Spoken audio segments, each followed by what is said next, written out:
On va rester dans la culture avec la chronique de Jean-Baptiste Urbain, avec d'abord du cinéma et ce film qui a été réalisé par l'un des grands maîtres français de l'animation. Regardez.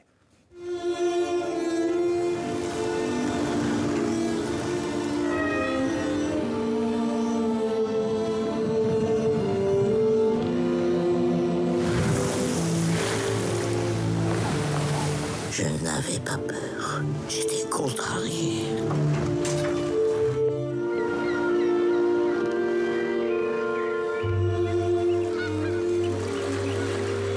La vie est partout, comme si elle avait attendu le départ des vacanciers. Tu crois qu'on peut être puni pour avoir oublié la moitié de sa vie? Tu peux pas comprendre. Les animaux se fichent pas mal de la vieillesse. Qu'est-ce que tu en sais, Louise? Allons bon, elles parlent maintenant, les bêtes. Bonjour Jean-Baptiste. Bonjour Xavier. On vient de voir le titre du film Louise en hiver. Donc c'est le titre de ce film signé Jean-François Laguioni. C'est l'une des grandes figures, peut-être un peu méconnue, mais l'une des grandes figures de l'animation en France. Oui, son premier court-métrage date de 1965.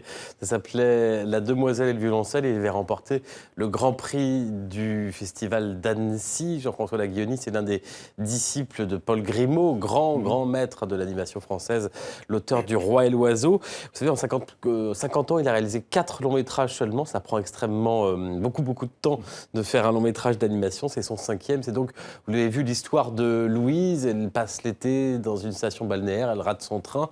Personne ne va venir la chercher. Elle va donc passer l'hiver au bord de la mer. Elle va devoir lutter, résister contre cette saison. Alors, je vous le dis d'emblée, on peut dire un bijou, un chef-d'œuvre. En tout cas, c'est un film d'une infinie délicatesse, d'une grande poésie, d'une merveilleuse poésie. Et en même temps, c'est un vrai hymne à la liberté. On peut parler de fable.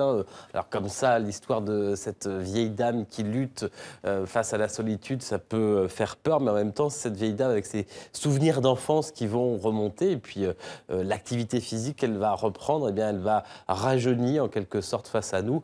Et vous le voyez, cette image, on est loin de la 3D numérique des grands studios.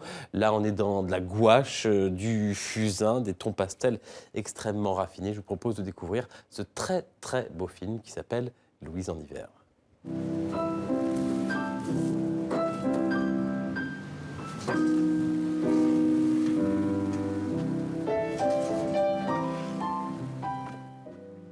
C'est une petite nouvelle que j'avais écrite dans les années 80. Bon, ça fait partie des petits textes que j'ai écrits un petit peu en permanence, qui a mûri sans que je m'en rende compte.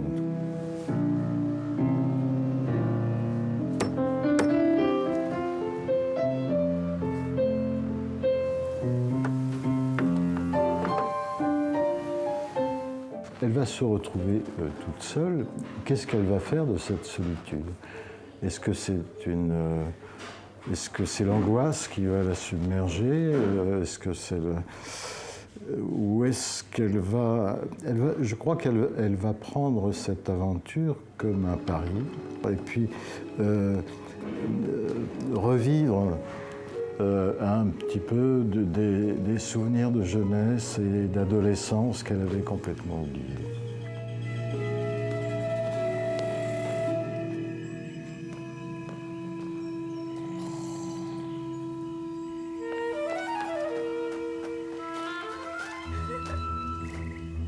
L'image doit être vivante. Et souvent, avec les techniques modernes, on arrivait à figer un peu l'image, à la rendre un petit peu artificielle avec la 3D, avec toutes ces techniques de numérisation. Et on s'est attaché à essayer de garder un côté de peinture. Moi, il se trouve que les décors, je les fais à la main, au pinceau, comme je faisais quand je faisais des courts-métrages. Mais maintenant, il y a des procédés qui permettent de rajouter cet effet grain du papier sur l'animation numérique.